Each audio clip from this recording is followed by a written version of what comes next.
yang telah diketahui oleh semua umat manusia, baik yang beriman ataupun yang tidak. Janji itu telah tersimpan kokoh dalam kitab suci Al-Quran dan telah disabdakan oleh Nabi Muhammad SAW, yaitu janji Allah tentang satu hari di mana bumi akan hancur dan langit akan runtuh. Hari dimulainya fase kehidupan baru. Bumi tak lagi bertanah, namun berganti dengan unsur benda sejenis perak, sebagaimana firman Allah, pada hari bumi diganti dengan bumi dan langit yang lain.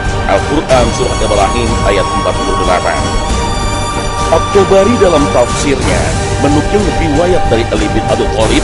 Beliau menafsirkan ayat ini bahwa bumi menjadi seperti perak dan surga seperti emas.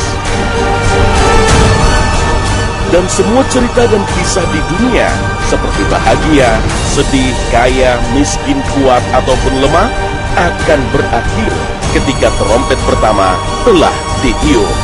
Itulah hari kiamat.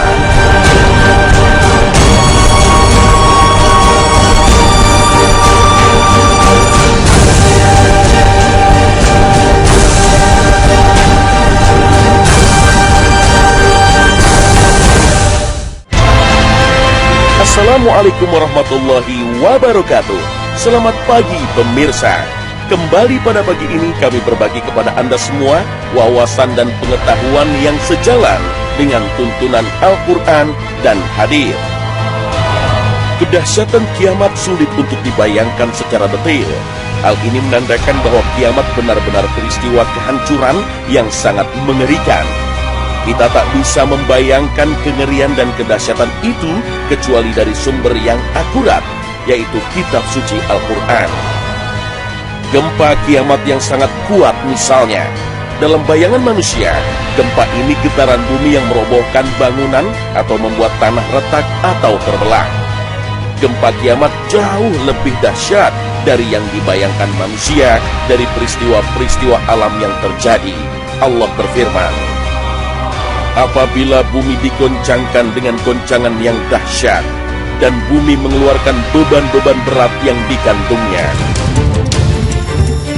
Goncangan gempa yang sangat kuat dan dahsyat mengakibatkan bumi mengeluarkan seluruh isi di dalam perut bumi, memuntahkan apa saja yang tersimpan di dalamnya. Allah berfirman, ingatlah pada hari ketika kamu melihat kegoncangan itu.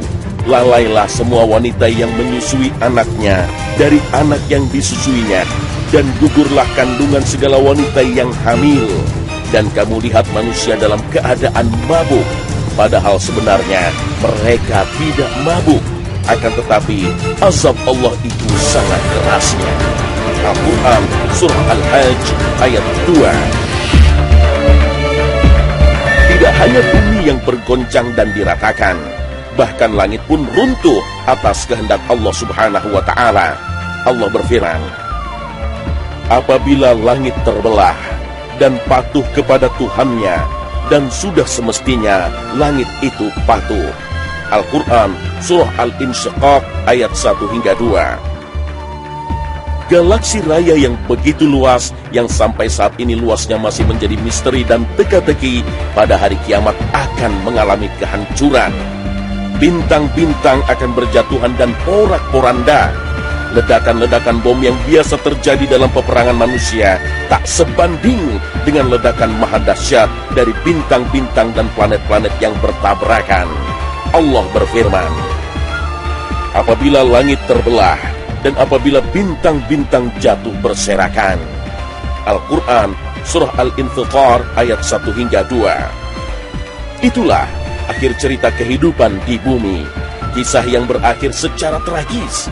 Jika demikian jadinya kelak, kenapa kita begitu mencintai kehidupan dunia ini? Allah menciptakan langit dan bumi ini hanya sebagai tempat persinggahan sementara untuk umat manusia. Kehidupan selanjutnya kelak yang lebih kekal adalah kehidupan baru yang lebih indah dan bersih dari dosa dan kelaliman, yaitu kehidupan alam akhirat.